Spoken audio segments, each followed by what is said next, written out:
শেখ হাসিনা আল্লাহ বিশ্বস্ত বান্দা। নাউজুবিল্লাহ।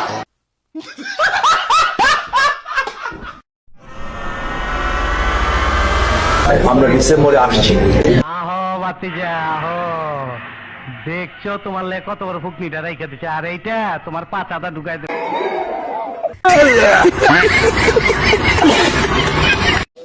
আমি এই বিএনপি জামাত জোট যারা হয়েছে তাদের জিজ্ঞাসা করি পালায় কে?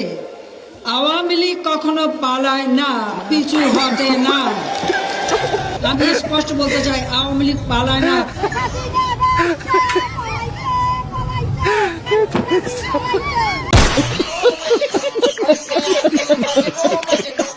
কিসের হাসিনা? কোথায় বক্তব্য দিয়েছে? চেহারা দেখা গেছে?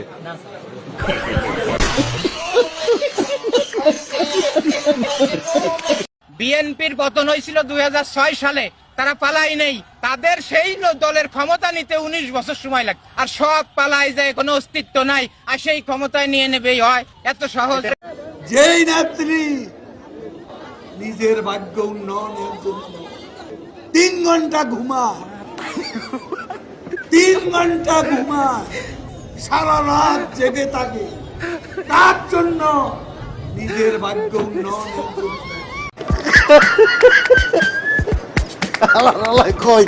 আজকে মির্জা ফখরুলকে, তার বাবা ছিল কুখ্যাত একজন রাজাকার, তারা আজকে বাংলাদেশকে বলে তাদের দেশ। তারা মির্জা ফখরুলের দেশ এটা বাংলাদেশ না, তার বাবা ছিল স্বাধীনতা বিরোধী, এটা প্রমাণিত। সে এখন কোথায় কোথায় আমি মুক্তিযোদ্ধা বলে মুক্তি। আপনি হ্যাঁ হ্যাঁ করে হাসলে তো এটা মানে প্রমাণ যে আমাদের কাছ থেকে ফান্ড নিয়েছিলেন কিনা নির্বাচন করার জন্য। না, জামাত থেকে কেন ফান্ড নিতে যাবো আমরা? না, জামাত থেকে ফান্ড নিব। আপনি হ্যাঁ হ্যাঁ করে হাসলে তো এটা মানে প্রমাণ। আপনি প্রত্যেকদিন এরকম অসত্য মিথ্যাতে তথ্য দেন। সরকার থাকবে না, আমি লিখে দিয়ে গেলাম আপনাদের কাছে, এই সরকার থাকবে না। ভারতকে ধন্যবাদ যে তারা শেখ হাসিনাকে আশ্রয় দিয়েছে। শেখ হাসিনা এবং আওয়ামী লীগেরা যে এত বড় ভারতের দালাল, দেশের শত্রু, আশ্রয় না দিলে তো আমরা বুঝতে পারতাম না। সুতরাং এই আওয়ামী লীগের ফেরত আসার কোনো সম্ভাবনা আমি দেখি না। প্রতিবাদ করছে, গ্যাস দে, বিদ্যুৎ দে। হারিকেন সামনে নিয়ে বসে আছে, দেখেছেন ছবিটা? হারিকেন সামনে, পিছনে কিন্তু এরকম ফ্যান চলছে, তাদের পিছনে ফ্যানের বাতাস কাটছে, আর সামনে বলছে বিদ্যুৎ চাই, বিদ্যুৎ চাই। এই হচ্ছে তাদের হঠকারিতা। ছবিটা ভালো করে দেখেন, পিছনে ফ্যান ঘুরছে, ফ্যানের বাতাস কাটছে, আর এইদিকে কেরোসিনবিহীন হারিকেন নিয়ে বলছে যে বিদ্যুৎ দে, বিদ্যুৎ দে। রুকো যারা, সবার করো।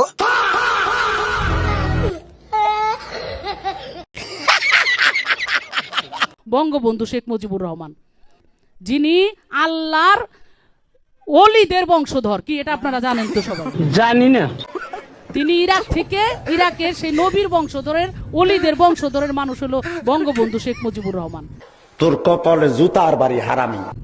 ও আমার পীর কেবলা ভাই জাতির পিতা শেখ মুজিবুর রহমান, তুমি আমার কেবলা কাবা, তুমি আমার মুর্শিদ বাবা, রোজ হাসরে দেখা দিবা, এই তো নিবেদন, প্রভু নারায়ণ নারায়ণ।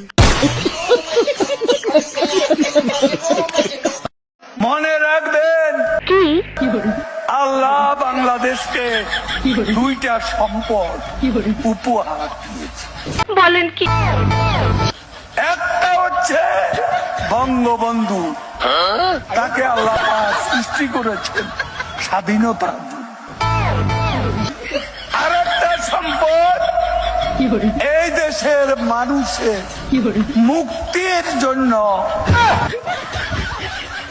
আরেকটা উত্তরাধিকার সৃষ্টি করেছে। তিনি হচ্ছে প্রধানমন্ত্রী শেখ হাসিনা।